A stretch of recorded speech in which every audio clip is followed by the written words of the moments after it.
Well, good morning.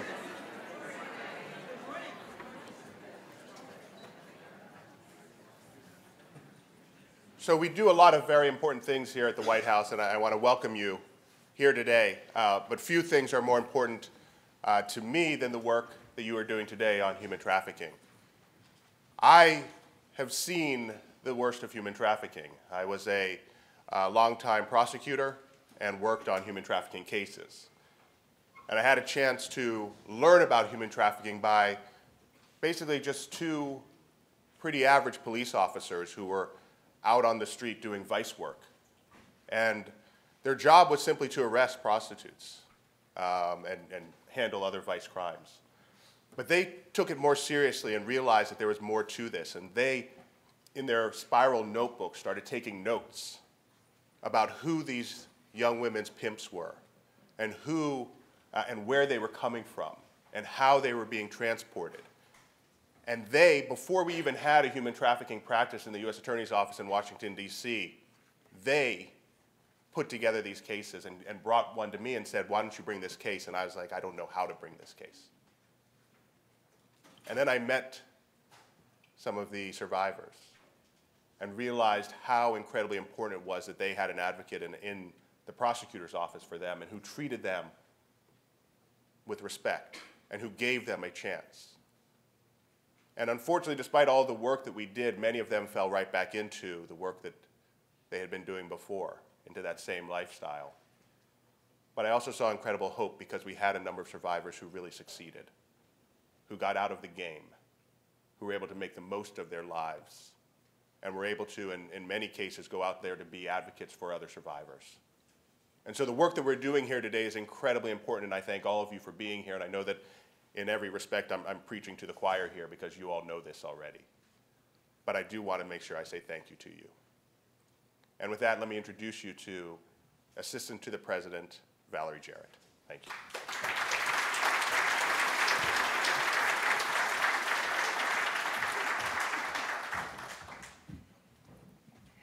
Thank you, Roy. Thank you for your work throughout your entire career committed to helping those who are the most vulnerable and for the incredible work we're doing here together. And good morning to all of you.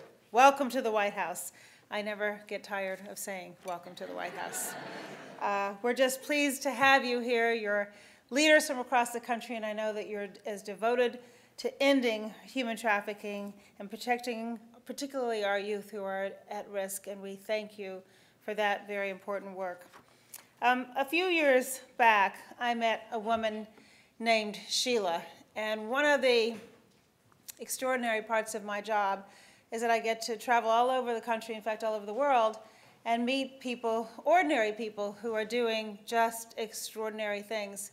And I keep a running list in my mind of the people who I'll never forget, and Sheila is one of those people. She grew up in the Bronx, and she flew from a very, very abusive home. She thought she'd fallen in love with an older guy who was dashing and swept her literally off of her feet and pretended that he wanted to protect her from the hostile environment in which she was growing up. Instead, he sold her, and she was only 15. And the twisted men who bought her proceeded to rape her and attack her and burn her and scar her, we thought, irreversibly. Then, after years of abuse, with the help of another not-for-profit, Sheila was able to break away and secure the support that she needed to get her life back on track and, in her words, to go from being a victim to being a survivor. When I met her, she'd already earned her GED, and she was serving as a fierce advocate for a new anti-trafficking law in New York, which ultimately passed. And every day and every hour, there are women and children and boys and men all across our country, just like Sheila. And I think about her, and she is what motivates me to do what we do. So we are very grateful for your leadership on this important issue.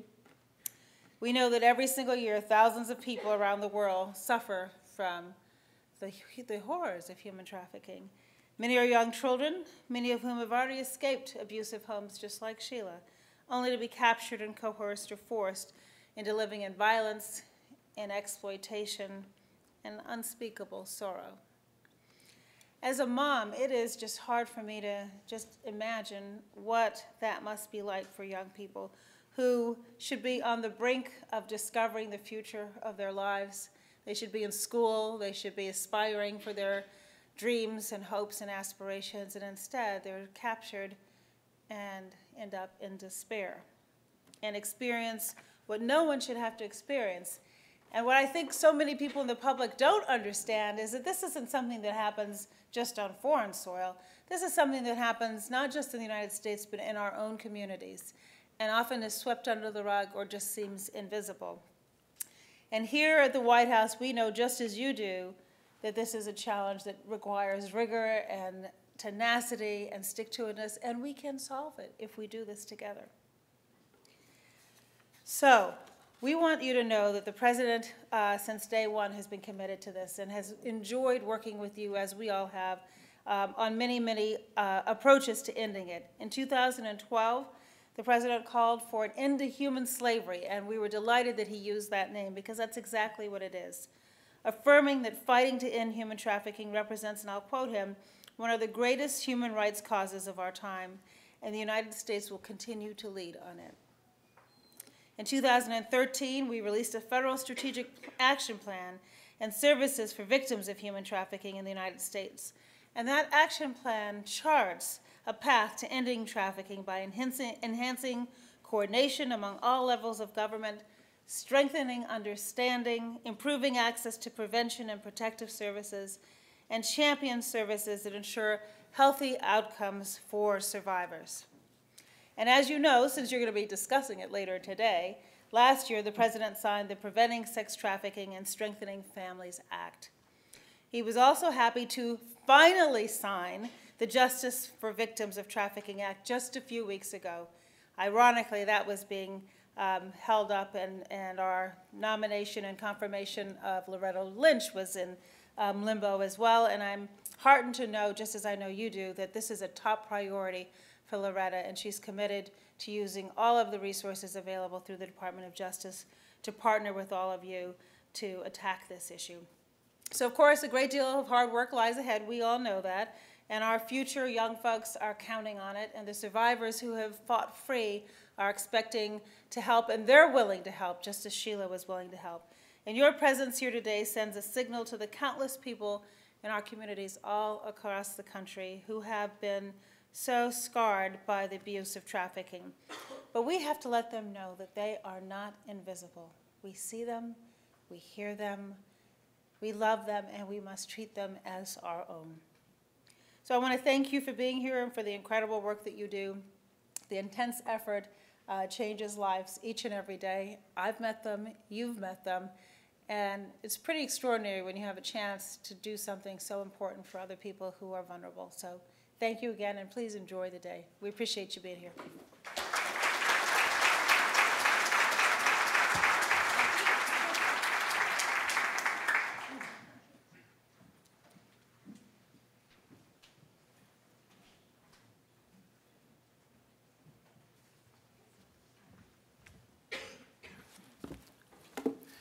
Good morning, everyone.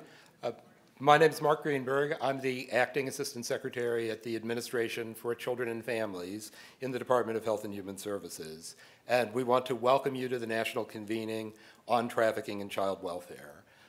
I want to first begin with some thank yous, to thank the White House and the Domestic Policy Council for their leadership and efforts in prioritizing the importance of addressing trafficking in this administration and for hosting the event today.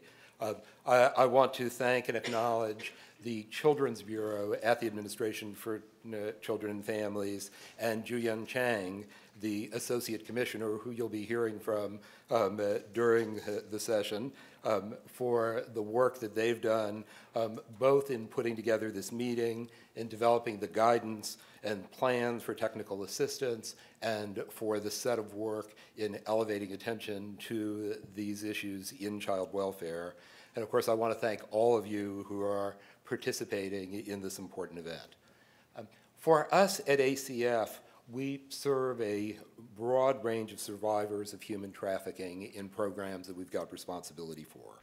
We're responsible for child welfare services at the federal level, and our programs aim to improve safety and permanency and well-being of all children and youth, including those with child welfare involvement. At ACF, we believe that human trafficking is not just a violent crime issue. It's a public health issue that affects individuals and families and communities. And we see our anti-trafficking work as a key part of efforts to respond to and prevent violence against vulnerable populations. We also recognize that human trafficking can be a form of child abuse. Child welfare professionals have a critical role in prevention and early intervention responses, as reflected in the new legislation, the Preventing Sex Trafficking and Strengthening Families Act of 2014, and the Justice for Victims of Trafficking Act, which the President signed just a few weeks ago. But responding to human trafficking is not the job of child welfare alone.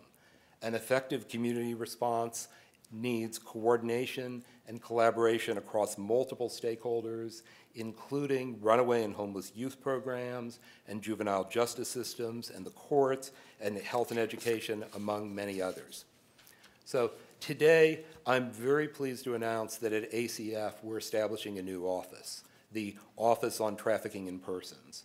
Then we're doing this to reflect the importance of anti-trafficking work and to coordinate our work on behalf of both foreign and domestic victims, and to strengthen our attention to policy and practice issues relating to addressing human trafficking. The office is going to be directed by Catherine Chan, who you will be hearing from very shortly.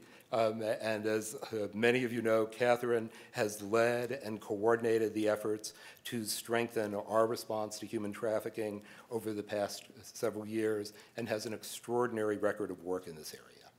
And among its activities, this new office will be working with the Children's Bureau on anti-trafficking strategies and policies and activities to support states and programs to implement the federal legislation, to help all of us grow our collective skills and our knowledge base to address the needs of child trafficking victims and ultimately to prevent human trafficking.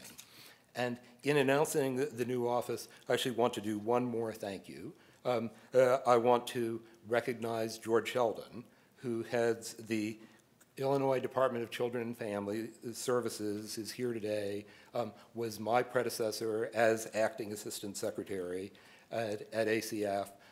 During the time George was at ACF, he greatly elevated ACF's attention to trafficking issues. The discussion of creating an office began during his tenure.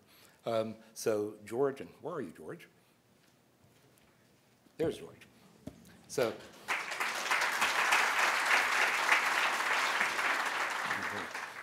George, it took us a while to get there, but we got there, and we're very happy to be announcing the creation of this office today, and we thank you. So we've convened this meeting to support state child welfare agencies as they develop their collaborative plans to address the new mandates of the law. The trafficking-related requirements of the law represent significant new responsibilities for state child welfare agencies, and effective implementation will require interagency and cross-systems partnerships, and that's very much the focus of this meeting. The Court Improvement Program is playing a key role in bringing everyone together. The Court Improvement Program has been proven itself extraordinarily effective in supporting work between state executive and judicial branch partners, and today we're recognizing the value and critical importance of law enforcement agencies as a partner in this work. Many of you may be members of your state's multidisciplinary Court Improvement Program Task Force. For those of you who haven't historically been involved with this effort, we believe that this summit will be a catalyst for increased involvement in moving forward. As you do move forward, there are a set of resources available to you, and we very much look forward to our partnerships. ACF has 10 regional offices. Each has an anti-trafficking liaison that can serve as a resource for you to connect to partners across multiple human services systems. The National Human Trafficking Resource Center is a valuable resource for questions, trainings, referrals, and ACF provides lots of information on our website, including a new service guide on benefits and services for victims of trafficking. We do want to emphasize that while there's no single profile for victims of child sex trafficking, we know that the children and youth who are at higher risk include those with histories of abuse, neglect, family conflict, and trauma. They include runaway, homeless, or thrown away youth, youth with minimal social supports, LGBTQ youth, and youth in the child welfare or juvenile justice systems. And given the extreme psychological and emotional and physical consequences of sex trafficking, survivors need trauma-informed, culturally appropriate, and individualized care. Over the course of this convening, you will be provided with information and resources to help you in developing responses to the new requirements relating to identifying, determining services, reporting sex trafficking, locating and serving children who run away from care, collecting and reporting data on sex trafficking and child welfare. So we encourage you to take advantage of these resources and the technical assistance. We thank you for being here. We thank you for your dedication and attention to this crucially important issue, and wish the very, very best luck to everyone in their next steps in moving forward. Thanks.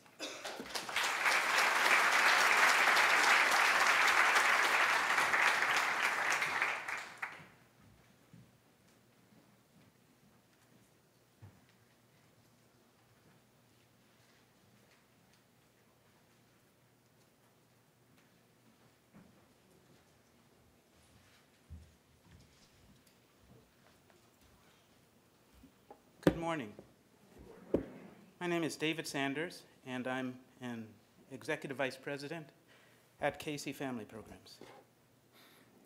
I want to thank all of you for being here today and committing to further the progress made in bringing attention to and reducing the scourge of human trafficking that ensnares at-risk youth across this nation.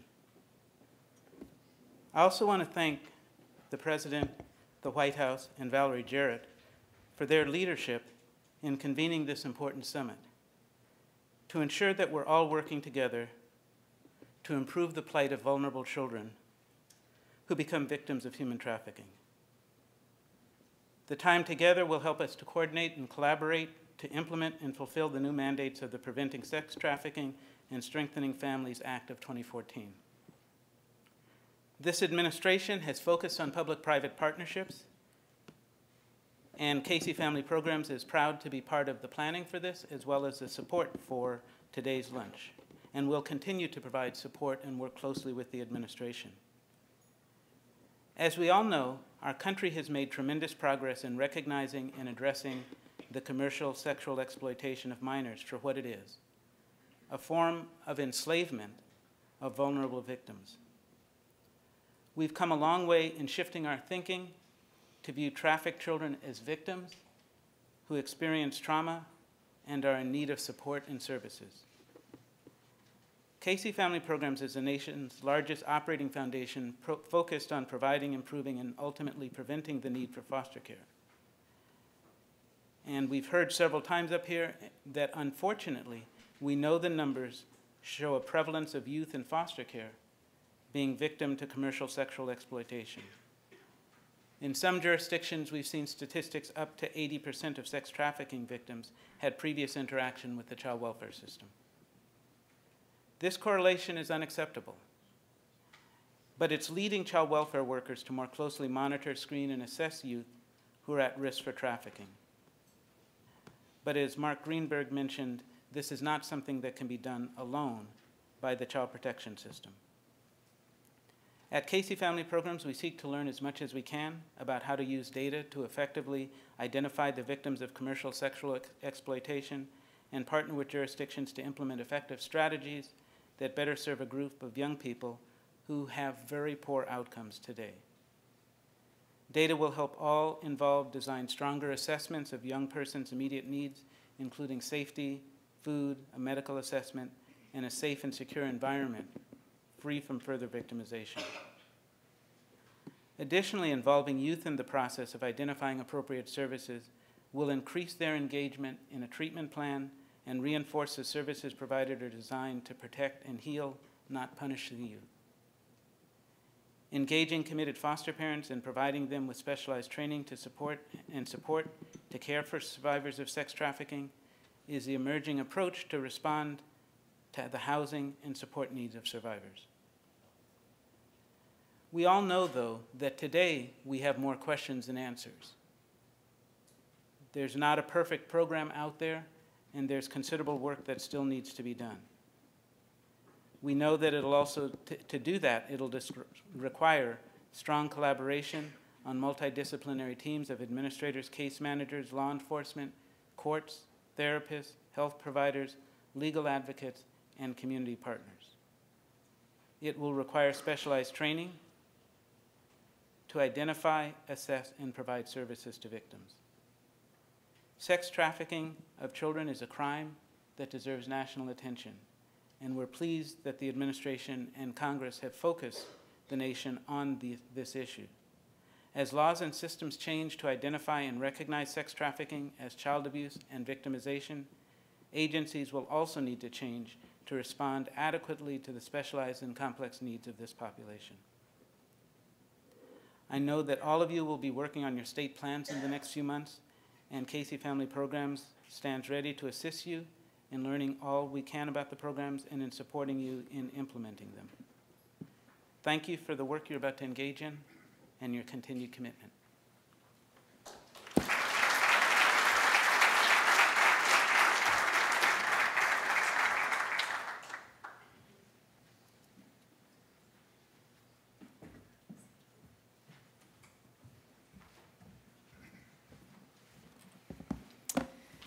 Well, good morning. It is a big day for the Administration for Children and Families, and truly an honor to be with you today and tomorrow, and to be serving as a director of the new Office on Trafficking in Persons.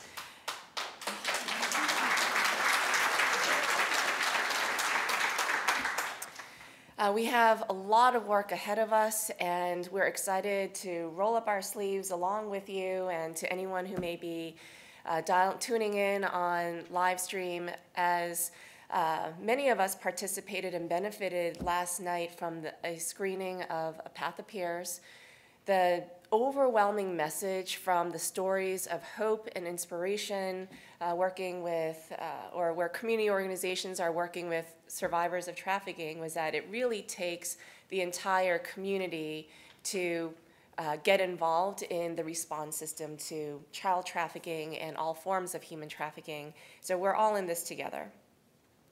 So now it's about 15 years into the anti-trafficking field's development since Congress passed the Trafficking Victims Protection Act in the year 2000. And I remember in those early years, Roy and some in the room and some tuned into live stream, we were early, we didn't necessarily see ourselves as pioneers, but early responders to this issue that we were just grappling with together of what is human trafficking, what is child trafficking. And at the time, it looked primarily like foreign national victims of trafficking smuggled or brought into this country and then forced into prostitution and other forms of labor and services. And so some of those early cases, we worked with young people who were forced into domestic servitude in homes and other forms of labor trafficking. As a country, we saw cases where adults and children were forced to peddle and sell products on the street or door to door. We saw children who were forced into prostitution in residential brothels or cantina bars from many other parts of the country coming into the United States. And then in the evolution of our work in the field, we started coming across victims of trafficking who were not just foreign nationals, but also U.S. citizens and lawful permanent residents. So part of what I wanted to share with you this morning is a overview of what child trafficking is and some of the work that the Administration for Children and Families is doing to hopefully assist what is going to be our mission over the last 2 days. So first on child trafficking and what it is, you heard that there was two recent pieces of legislation that passed last year and then just a couple of weeks ago. So if you break down the forms of child trafficking, the end result is when a young person ends up in a commercial sexual activity, and that can happen in a variety of different contexts: prostitution, stripping, commercial sex on the streets, behind closed doors, online, pornography. So commercial sex exploitation in its multiple forms. And then when it comes to labor trafficking can happen in legal industries, for example, in agriculture, factory work, garment industries, restaurants, nail salons, any legal enterprise or business. And it could also happen in illicit industries, for example, the selling of drugs, or gray market industries, for example, domestic servitude and other forms of labor that may happen behind closed doors. So trafficking is diverse in affecting those many legal and illicit markets. And who are the traffickers? A lot of the popular images of who traffickers are organized crime, gang-affiliated trafficking, and sometimes companies or corporations that may know about trafficking or may be involved but not really know what trafficking is happening in their supply chains. But when it comes to the work ahead of us for the next 2 days, one of the less known types of trafficking is familial trafficking. So cases where I was just in Alaska a few weeks ago talking to a young survivor of trafficking, and he was telling me about his story growing up in the foster care system, where at the age of 10, his mother, who was addicted to substances, sold him to her drug trafficker in exchange for drugs. And this is a story that many child welfare professionals, service providers, other advocates have heard across the country about the intersection between substance abuse and child trafficking within the family. So traffickers may be parents and legal guardians. Traffickers may be other relatives or friends of the family. There was a study conducted by Covenant House, New York, a runaway homeless youth program, and they surveyed among their residents to get a little bit more understanding of the residents' relationships to the traffickers. And the minority of the experience was where the trafficker was a stranger. The majority, again, family, friends. Often traffickers have other young people and peers do the recruitment and sometimes the control tactics to keep them in line.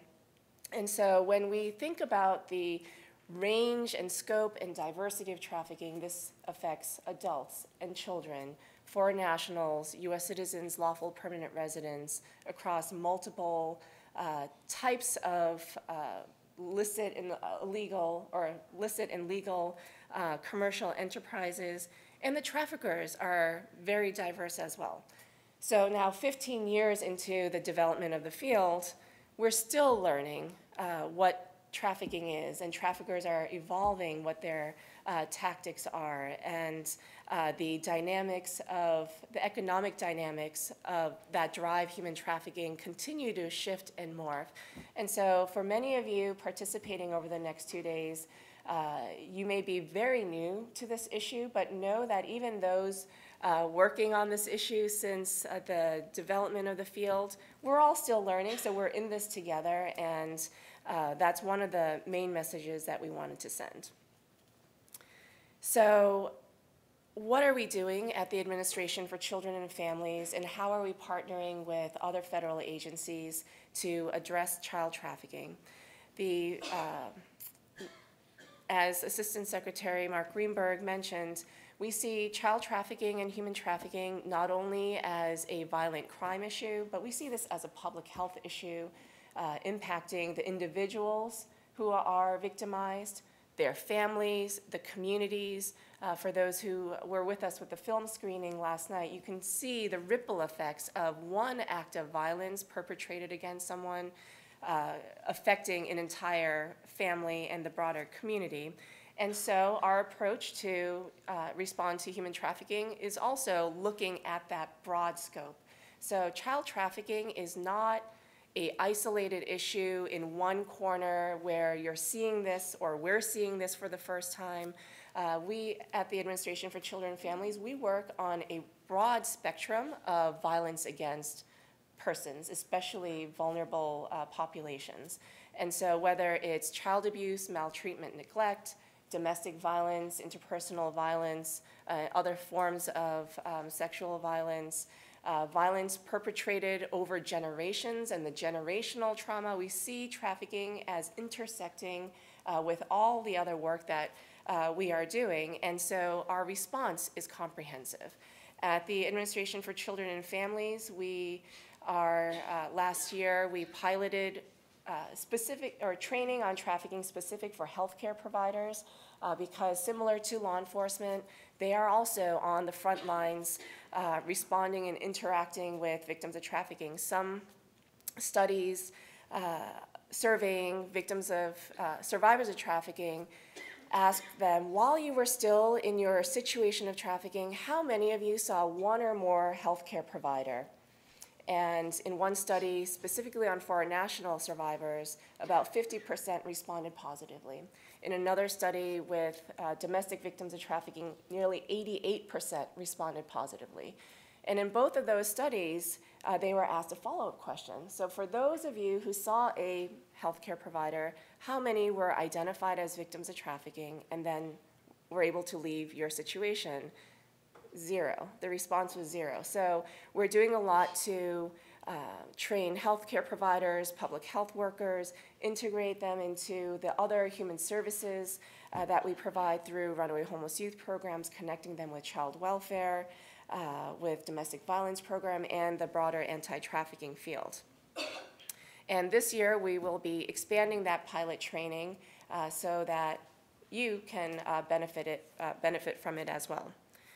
The second activity that we're doing is we understand the importance of screening for victims of trafficking. Imagine how overwhelming this issue is because it is so diverse, affects so many systems and communities and populations. One of our partnerships is with the HHS Administration for Assistant Secretary for Planning and Evaluation. And this year, we're creating and validating a child trafficking specific screening tool to be used in youth serving settings. So we'll be testing that in runaway homeless youth settings, in child welfare settings, and the results of that will come out early next year as a contribution to the collective work that we're doing. When it comes to data collection, so not only do we need to figure out what is child trafficking and trafficking at large, how do we operationalize that definition to get it to screening to help us to better identify victims of trafficking? But then how do we go about collecting data and sharing that data as appropriate across our multiple programs so that we have a better understanding of the trends in trafficking, gaps in services, and we still as a country don't have good prevalence estimates. And so there is work within the department to get us moving along the path of having stronger data collection standards and processes. And then finally, I'd like to end with a note on coordination because the message we're sending is child welfare is not in this alone. There are multiple systems already engaged or can be engaged in renewed ways. And Valerie had referenced the Federal Strategic Action Plan on services to victims of trafficking. This is the 5-year blueprint that the federal government has across 13 departments and agencies. And so we recommend that you review it, because there may be specific action items we've committed to taking that you also want to take, and we can do that in collaboration together. And so with that, I look forward to joining you in the conversations in the upcoming day or 2 days. And Bob, do you want to join us here? Thank you very much.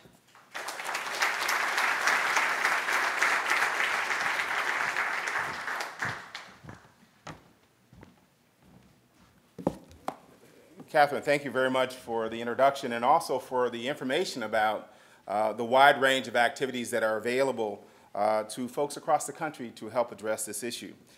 My name is Bob Listenby.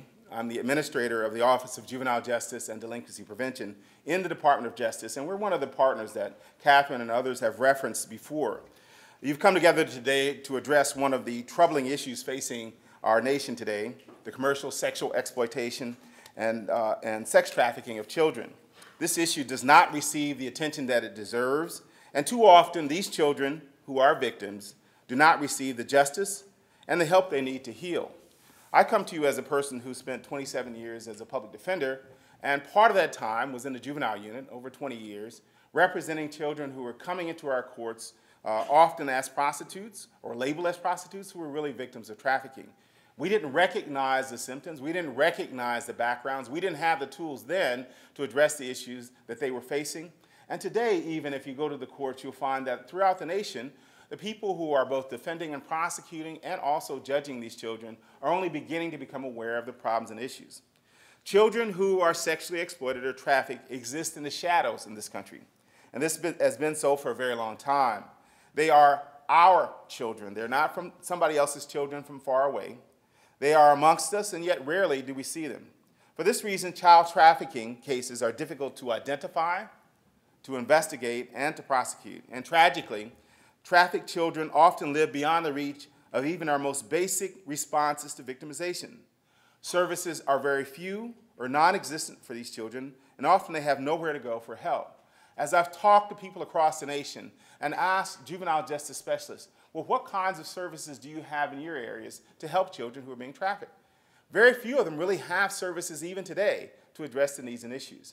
I too was up in Alaska, Catherine, and talked to Rural Cap up there. And they're one of the few agencies that I've talked to across the nation that actually have a process for addressing the needs and issues of children who are coming out of the trafficking experience.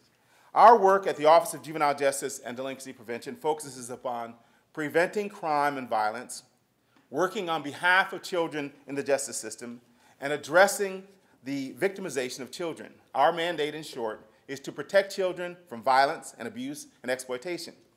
In 2011, our office commissioned the Institute of Medicine of the National Academies of Science to study what we know about sex trafficking of children and recommend ways that we could more effectively address the problem and keep these children out of the justice system. Their report, Confronting Commercial Sexual Exploitation and Sex Trafficking of Minors in the United States, serves as a roadmap for us on the issue. Among its most important findings is that sex trafficking should be understood as an act of abuse and violence against children. To those of you in the room here, it probably seems axiomatic that that should be the understanding. But I have to really assure you that this is not the understanding across our nation. As you go in and out of our courtrooms across the nation, children who are involved in sex trafficking are still being prosecuted. They're still being sent off to juvenile justice facilities and adult criminal facilities. And they're being sent there even though a lot of the people who are in the courtroom have an inkling that maybe this child is being trafficked. Or they're being released without any effort to try and break the bonds between them and their traffickers. We have to understand that this is the problem that we're facing in our country, and we need to find very effective ways to address the problem. In 2012, I had the pleasure and honor of working with Joe Torre as co-chair of the Attorney General's Task Force on Children Exposed to Violence. We learned at that time that 80% of the children who are sexually exploited or trafficked also have a history of being sexually abused as children, which David referred to a little earlier in his comments. So they're abused children, most of them. And we need to recognize that because children who have been abused and who've experienced trauma need trauma-informed care in order to address their needs. During the discussions about how do we help children who have been trafficked, we had these discussions for days while we were working on the task force report.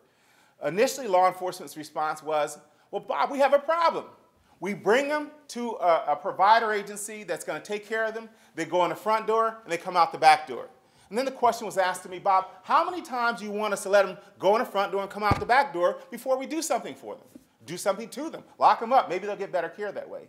My answer was strictly, they keep going in the front door and out the back door until we can find some better ways of treating them as victims, not as prisoners, not as people who need to be punished in our criminal justice and our juvenile justice system. And that was the focus of our report, and you'll find that in our report. We learned that forcing young children into prostitution has become financially very lucrative for traffickers, and we learned that unfortunately many child victims do not seek help or even resist intervention, as I was referencing, from law enforcement or social service organizations because they do not know their rights, or they may feel ashamed, or they are reluctant to admit victimization, or they fear their traffickers. We recommended that these children be treated as victims and not as delinquents or criminals, and we've said that over and over and over again in our various communications across the nation. These children should be helped and given a safe place to live where their unique needs can be met. They should not be locked up where they are subject to additional trauma in the justice system. Unfortunately, in many of these cases where there is intervention, these children are harmed, and that's going on today. So we've got to be cognizant of how much harm is actually going on because of our systems. And we've got to bring it to the attention of the people who are in charge of those systems. I also learned this, as I mentioned, as a public defender, but this has to stop. We need to focus on how we restore our children to wellness and health. In short, once a trafficked child comes into the justice system, our interventions must do no harm further to that boy or girl. And I emphasize boys here because a lot of people think of trafficking as just girls, but it's not the case. The Institute of Medicine report recommended that we provide training to raise awareness among professionals who work with children.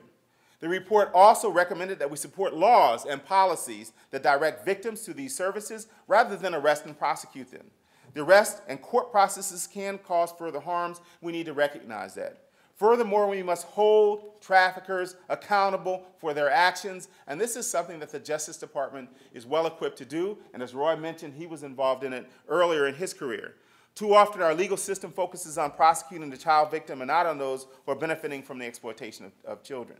And finally, the report recommends that we support research on both the problem and the interventions to prevent children from becoming victims. We must recognize the importance of getting the best information into the hands of law enforcement and court personnel who are on the front lines of conducting and combating child sex trafficking.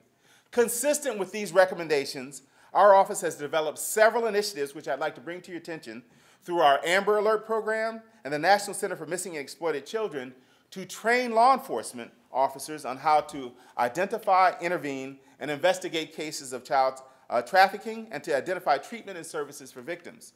Several thousand law enforcement officers across the nation and in Mexico have taken one or more of the trainings that we've offered. We also funded the National Council of Juvenile and Family Court Judges to create the National Judicial Institute on Domestic Child Sex Trafficking to provide training to judicial officers. The Institute held its first training in November of 2014, and 36 juvenile and family court judges attended at that time, and the Institute is ongoing, so we hope to train more judges.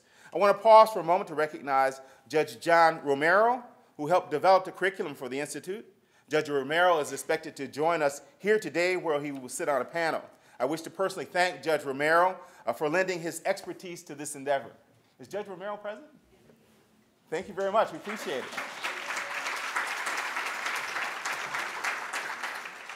Child sex trafficking is deeply entrenched. As people have already mentioned, it's a very complex problem that defies simplistic answers. The solution will require coordinated, multidisciplinary responses from all of us. That's why we at the Justice Department are collaborating with our colleagues at Health and Human Services and other agencies throughout the government. I want to applaud the Children's Bureau and the Department of Health for their continued efforts in this area. I also want you to know that the Department of Justice and the Office of Juvenile Justice and Delinquency Prevention have developed a number of resources that are available to you in your work. In the past year, we've released guides for healthcare, legal, and victim and support services sectors on what the Institute of Medicine findings mean for their particular work. So those guides are available, and there'll be references to that material as you go forth. Also, you can find the Justice Department's National Strategy for Child Exploitation Prevention and Interdiction, a report to Congress on our OJJDP website. I would be remiss if I overlooked the work of the Office of Victims of Crime, our sister agency at the Office of Justice Programs. In the area of child sex trafficking, the Office of Victims for Crime has developed resources that address the needs of child trafficking victims. You can find additional information about this office at www.ovc.gov. Also, you can find resources on child sex trafficking, including a guide for parents on the issue, on the National Center for Missing and Exploited Children's website, www.missingkids.com. That's www.missingkids.com. To conclude, child sex trafficking has been with us for a very long time. It is a problem that defies any simple solutions, and any truly effective response will require collaboration and cooperation across disciplines, across systems, and across jurisdictions. Working together, we can help ensure that no child has to endure the trauma of sexual violence and abuse. I wish to thank each of you for your dedicated service and to this often invisible population of America's children. We at the Department of Justice join with you in our determination to end the punishment of these children and to help them heal and thrive and to one day end child sex trafficking. Thank you very much.